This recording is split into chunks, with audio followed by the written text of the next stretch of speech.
Okay, this set of slides is in preparation for your case, the trickle-down effect, the challenge of disaster at NASA.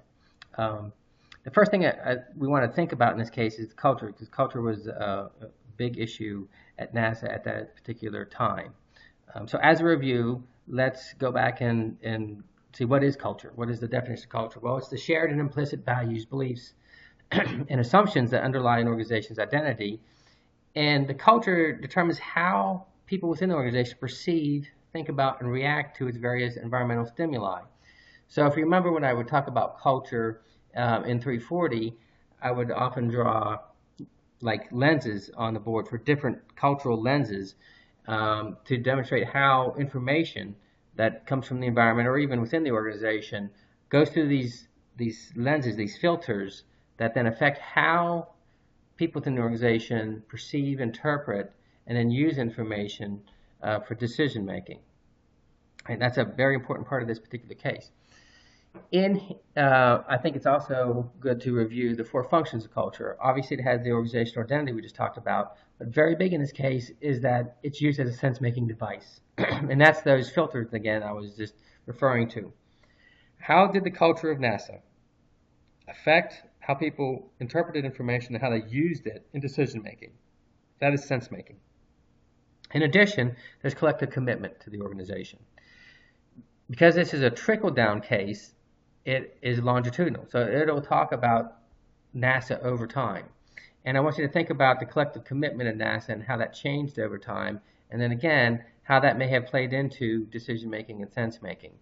Lastly is social system stability. That is another big function of organizational culture. Longitudinally again, over time, how has that changed over NASA? What is the social system stability before the event in the prior years and decades of NASA, even going back decades to its prior missions, to how it was at the time of the accident?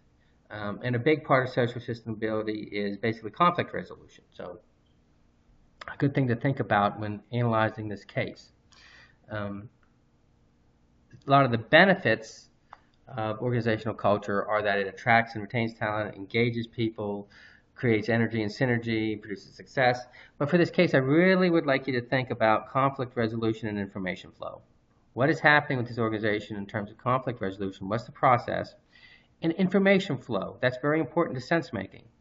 How good are they at managing information and knowledge within the organization in order to make effective decisions?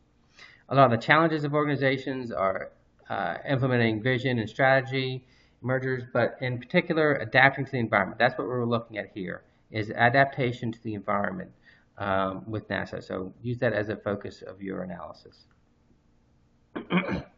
All right, this is the conceptual framework I really want you to focus on when analyzing the case. This is the trickle-down effect in a visual display. All right, so the first thing I want you to think about is the antecedents.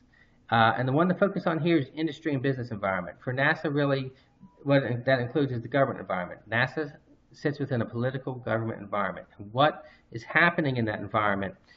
This external environment creates pressure, okay, on the organization. And the first thing you see that it has effects is the organizational culture, right? So the pressure from the external environment results in cultural changes, okay? As that culture changes, then what happens to the structure of the organization? And so you should be able to think about NASA and say, how is it formally designed? What is the formal structure of the organization? And then a little bit deeper than that is within that formal structure, how has the tasks and roles of people changed in that organization? All right. That again is the trickle-down effect. You're going to have things from the environment affecting affecting culture, and then affecting structure, and then because of that, now your group and social processes are going to be affected. So what happened to decision making, the group and team dynamics, and then communication within the organization? All right, and then on down the line to collective attitudes, work behaviors, and then organizational outcomes. And as we know in this case, that it's very tragic outcome. All right, but your main focus here for this case is I want you to think about the trickle-down effect from antecedents to culture, how that affects organizational structure and practice, and then finally the group, the team, the group dynamics, and the social processes along with decision making. Think about that and how that was affected throughout the case. All right, so going back to culture, and thinking about culture, you can have a couple of things to think about here, and one is the founder's value, or what was NASA really originally founded upon, and then how has the environment changed that, and what is happening within the culture of NASA. The levels of culture, again, you have at the very top, a visible level, you have your kind of artifacts, and then we start with the invisible level, where you have your values, espoused values, and your enacted values, and then at the lowest invisible level, you have your basic assumptions.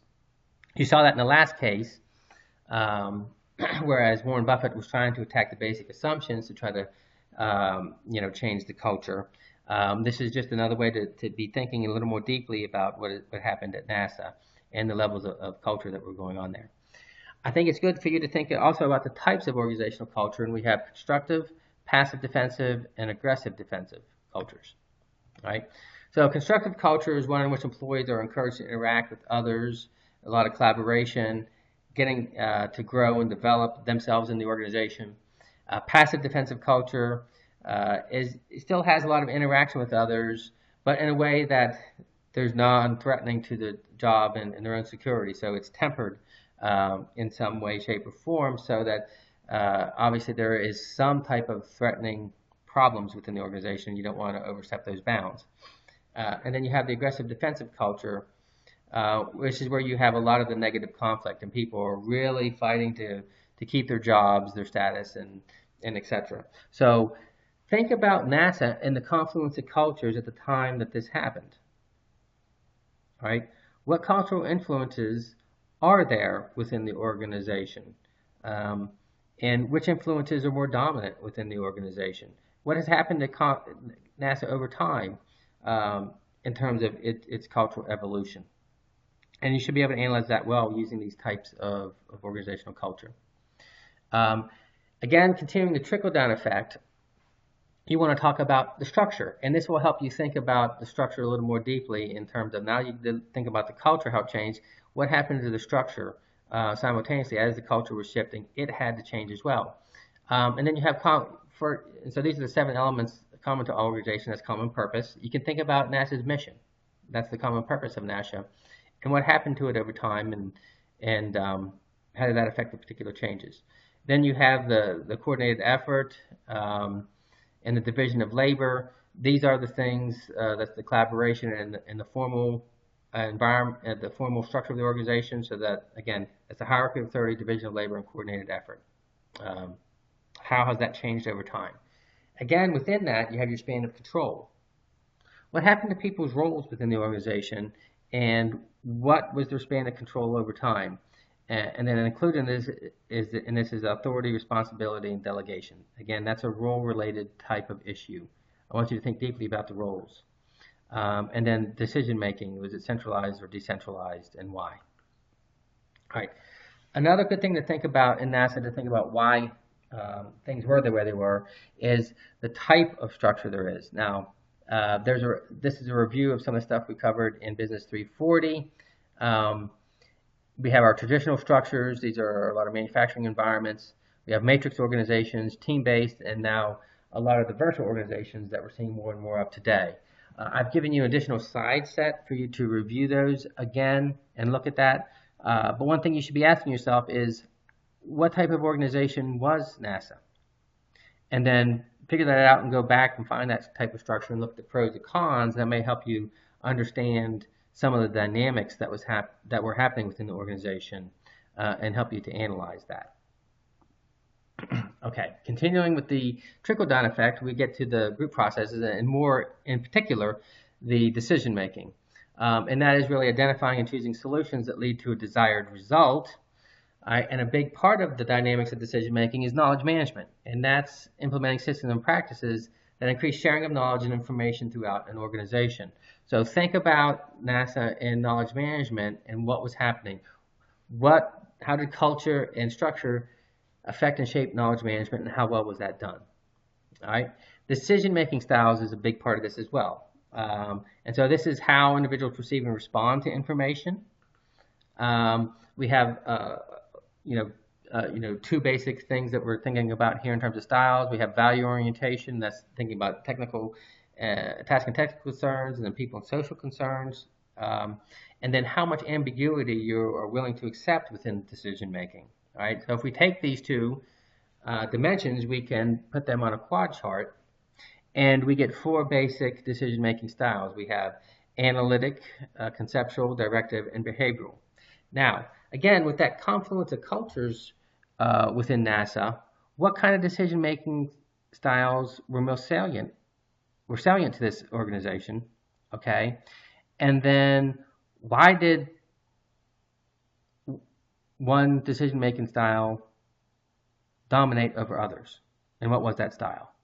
Okay, so that may help you understand the dynamics of the group and team, as well as decision-making. So think about the confluence of culture and styles and what was dominant and why. A part of decision-making is a bias called escalation of commitment. And I think you'll see that tremendously in this particular case. And that is just basically sticking to an ineffective course of action too long. All right. Why does this type of thing happen? This is something that we did cover in Business 340. But just as a review, why do things like this? Well, more psychological and social determinants are tending to bias facts that support previous decisions.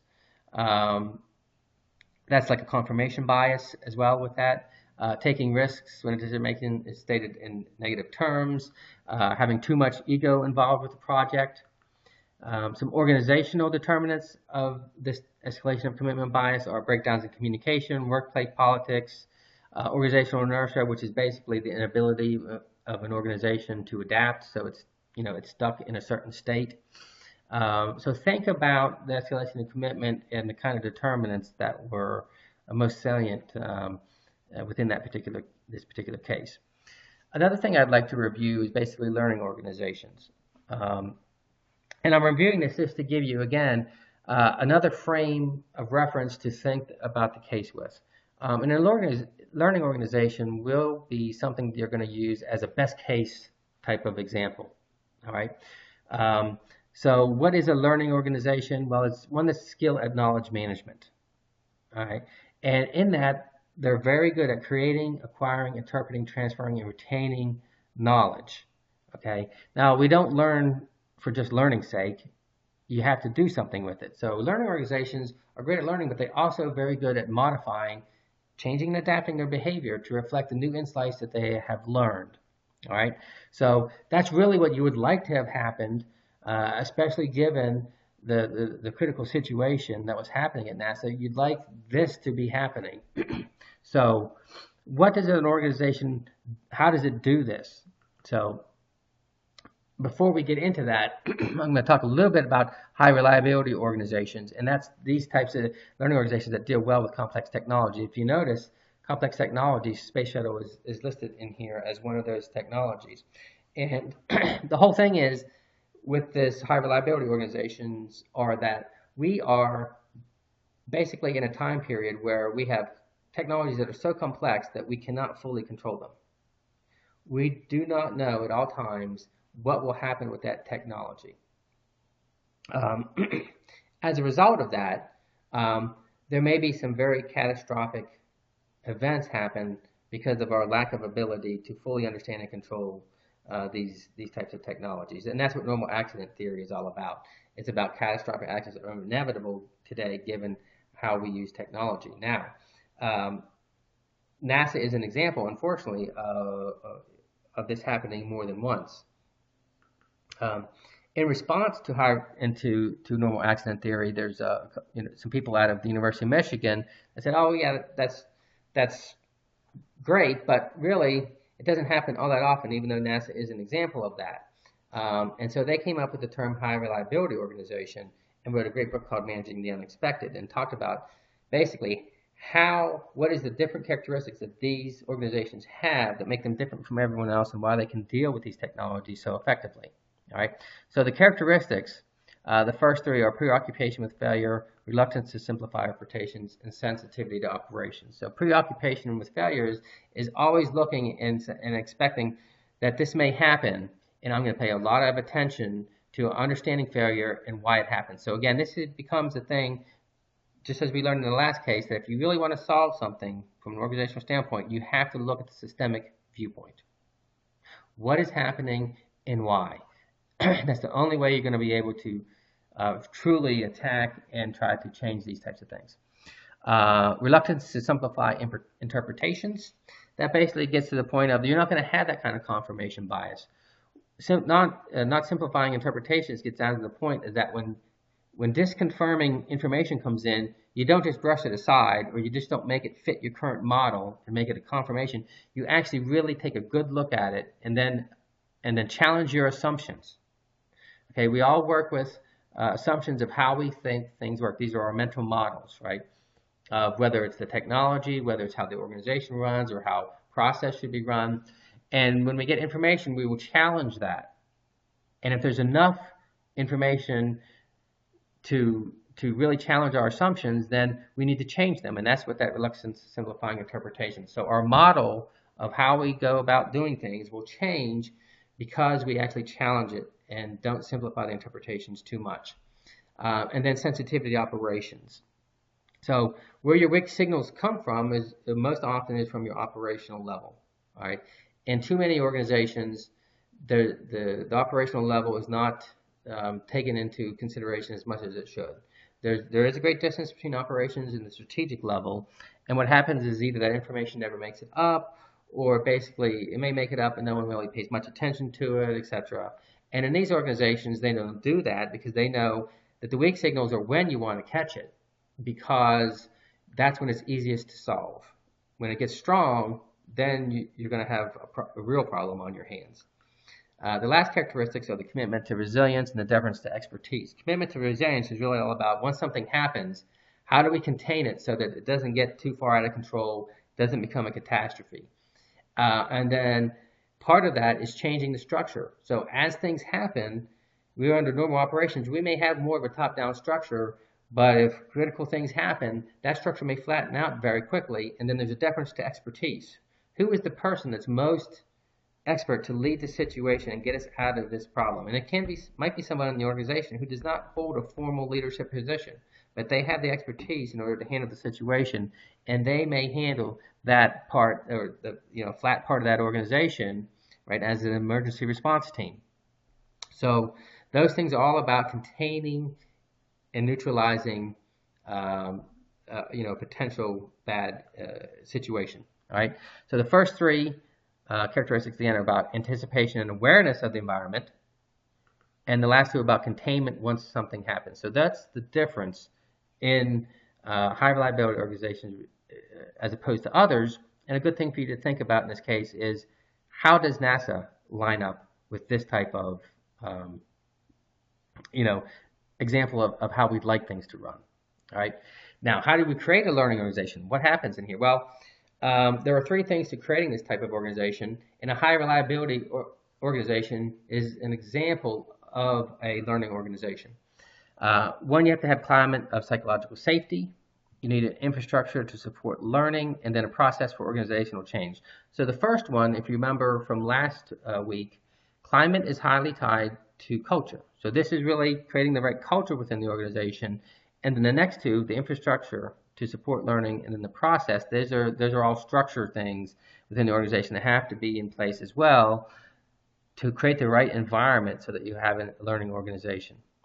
All right, so let's talk a little bit about psychological safety. Basically, you have to have some interpersonal risk-taking. We learn more through our mistakes and etc. than we do our successes. So there has to be some risk-taking involved. Obviously, this has to be tempered. It can't be risk-taking too much. That's going to damage the organization in some catastrophic way. But we have to have enough risk-taking that we learn.